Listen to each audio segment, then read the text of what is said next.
اے لوگوں، یہ قرآن اللہ تعالیٰ کی طرف سے ایک بہت بڑی نصیحت اور موعظت بن کر کے آئی ہے۔ یہ قرآن تمہارے دل کی بیماریوں کی شفا بن کر کے آئی ہے۔ یہ دل میں ہمارے جو بیماریاں ہیں، لالچ کی بیماری، خود غرضی کی بیماری، دنیا کی ناجائز محبت کی بیماری، مال کی ناجائز محبت کی بیماری، ان تمام بیماریوں کا علاج قرآن میں ہے میرے بھائی۔ ہمارے دلوں کی سختی کو اگر کوئی کتاب پگھلا سکتی ہے، کوئی چیز ہمارے دل کی سختی کو دور کر سکتی ہے تو وہ قرآن ہے۔ لو انزلنا هذا القرآن على جبل لرأيته خاشعا متصدعا من خشية الله۔ اس قرآن کو اگر ہم نے کسی پہاڑ کے اوپر بھی اتارا ہوتا تو پہاڑ بھی اللہ کے خوف سے ریزہ ریزہ ہو جاتا، چور چور ہو جاتا۔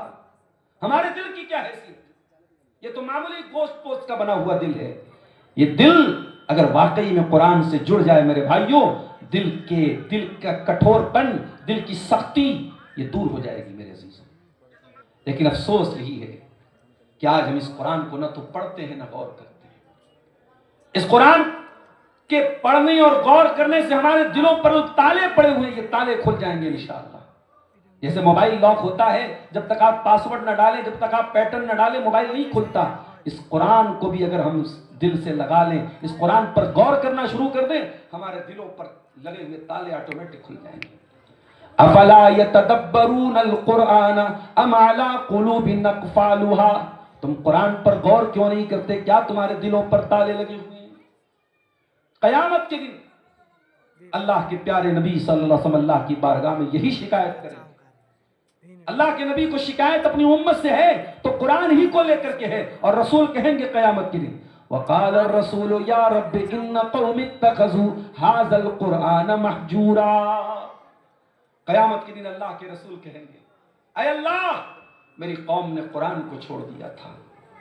میرے بھائیوں، کم سے کم اپنے ایک بچے کو قرآن کا حافظ بناؤ، کم سے کم اپنے ایک بچے کو قرآن کا عالم بناؤ۔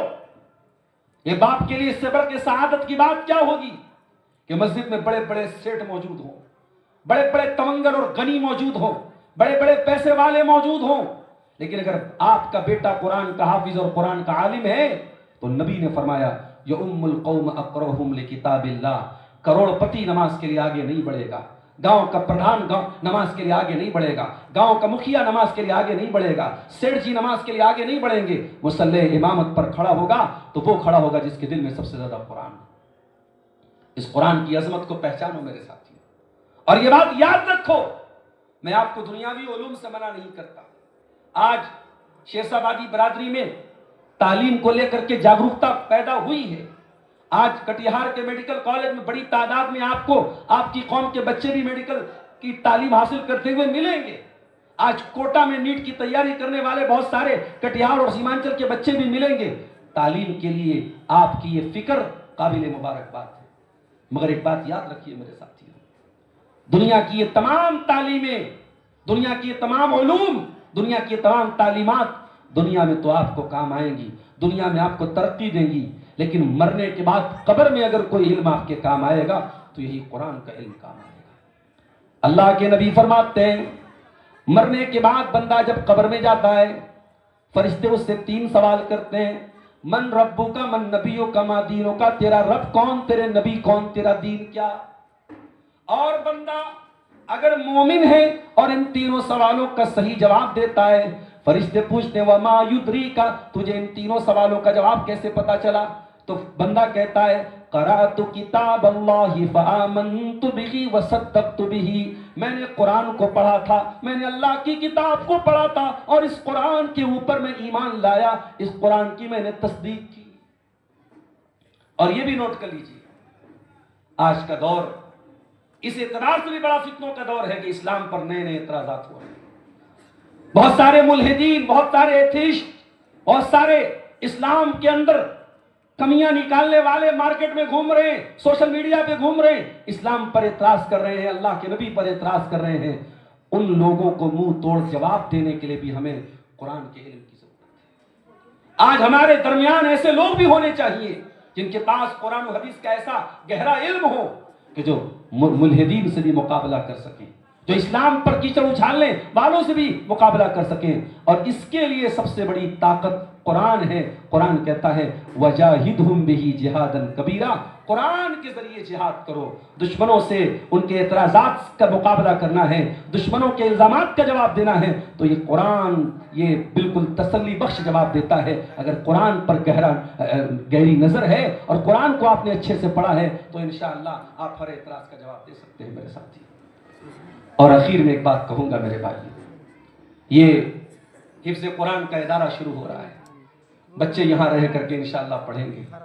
آپ یہ بات بھی نوٹ کر لیجئے کہ ہمارے نبی کی اپنی پرسنل لائف میں آپ نے اپنی فیملی سے زیادہ, اپنے بچوں سے زیادہ علم دین سیکھنے والوں کی ضرورتوں کو محسوس کیا ہے. میں ایک روایت آپ کے سامنے پڑھنا چاہتا ہوں مسند احمد کی. اللہ کے نبی کی لاڈلی بیٹی حضرت فاطمہ رضی اللہ تعالیٰ عنہ ایک مرتبہ اللہ کے نبی کے پاس آتی ہیں. اے اللہ کے رسول, میں پریشان ہوں, سارے کام اپنے ہاتھوں سے کرنے پڑتے ہیں, اپنے ہاتھوں سے چکی چلاتی ہوں. اے اللہ کے نبی اگر ہو سکے تو مجھے کوئی غلام دے دیجیے.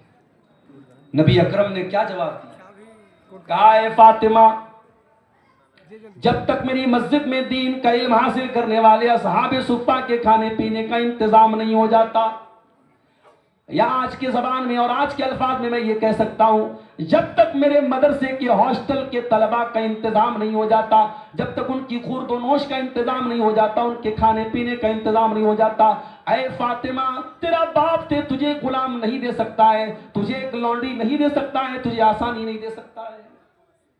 آپ نے اپنی بیٹی کی ضرورتوں کو قربان کر دیا. کس کے اوپر؟ اپنے مدرسے میں, اپنی مسجد میں پڑھنے والے دین کے طلباء کے لیے, اصحاب صفہ کے لیے.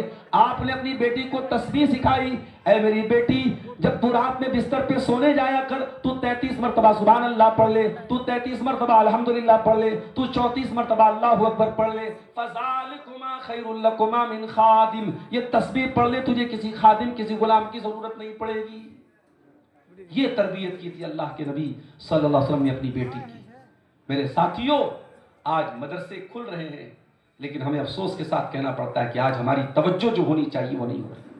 ابھی رمضان کا مہینہ آ رہا ہے, آپ جا کے دیکھیے بڑے بڑے شہروں میں, اور اسی بہار اور جھارکھنڈ اور بنگال کے میں علماء کو دیکھتا ہوں, سفرا کو دیکھتا ہوں, بیچارے در در کی ٹھوکریں وہاں کھاتے ہیں. کڑی دھوپ میں جب لوگ اے سی اور کولر میں سو رہے ہوں, وہ بیچارے دھوپ میں نکل کے کبھی اس سیٹ جی کے جہاں جا رہے ہیں, کبھی وہاں جا رہے ہیں, صرف اس لیے کہ یہ مدرسے چل جائیں, یہ دینی ادارے قائم رہے. اور اس میں سے کتنے ایسے اساتذہ ہیں جو بیچارے چند ہزار کی تنخواہیں مہینے میں پاتے ہیں, اور وہ تنخواہیں ان کو تب ملتی ہیں جب وہ رمضان میں گھوم گھوم کے چندہ کرتے. وہ چندہ نہ کریں تو یہ ادارے نہ چلیں. میرے بھائیوں, یہ اتنا مشکل ہم نے کیوں بنایا ہے؟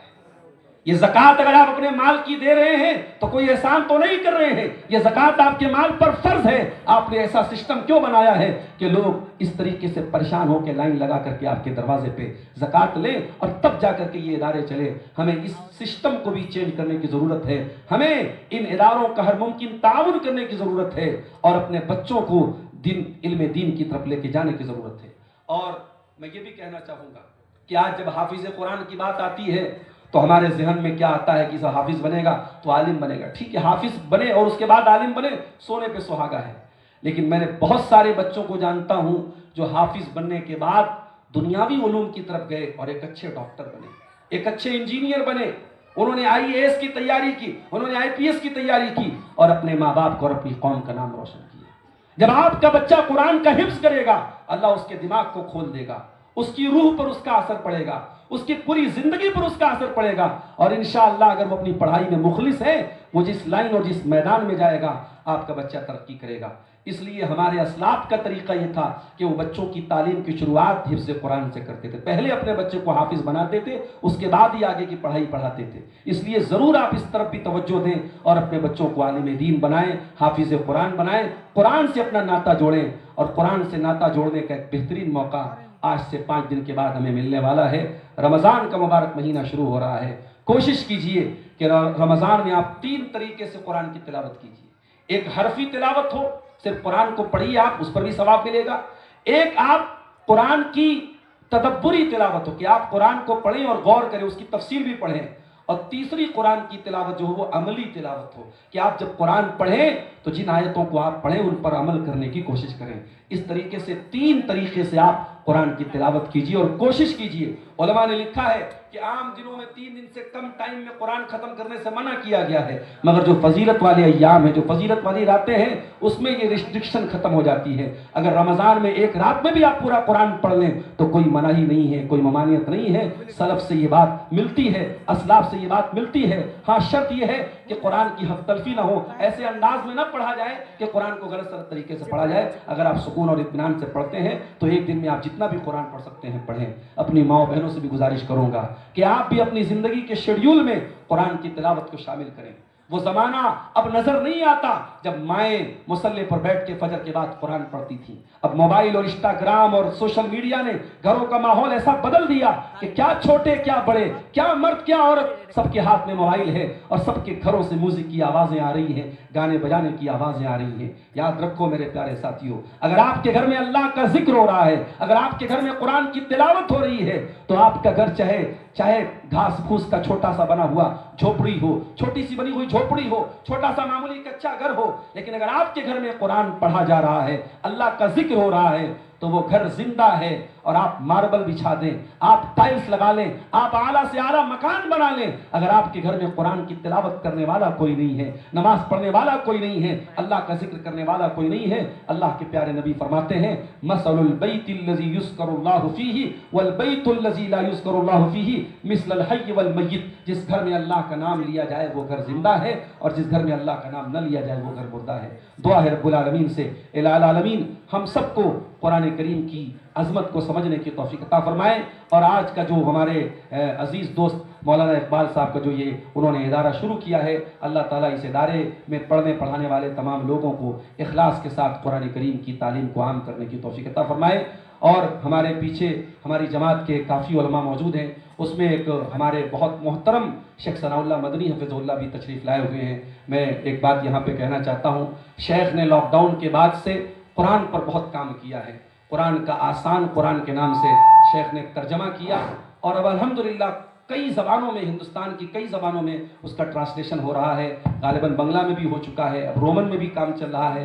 دھیرے دھیرے شیخ ایک بڑا کام قرآن کے حوالے سے کر رہے ہیں۔ ہماری نیک خواہشات ہیں شیخ کے ساتھ، اور آپ سب سے گزارش ہے کہ آپ شیخ کے قرآن کے ترجمے کو ضرور پڑھیں، اس سے استفادہ کریں، اور اللہ تعالیٰ سے ہم سب دعا بھی کرتے ہیں رب العالمین شیخ محترم کی ان کوششوں کو قبول فرمائے، اور ہم سب کو، ہم جہاں بھی ہوں، جتنے ہمارے یہاں علماء موجود ہیں اور قرآن کی چھوٹی بڑی جو بھی خدمت کر رہے ہیں، اللہ سب کی خدمتوں کو قبول فرمائے، آمین۔ وآخر دعوانا الحمدللہ رب العالمین، والسلام علیکم۔ جزاکم اللہ۔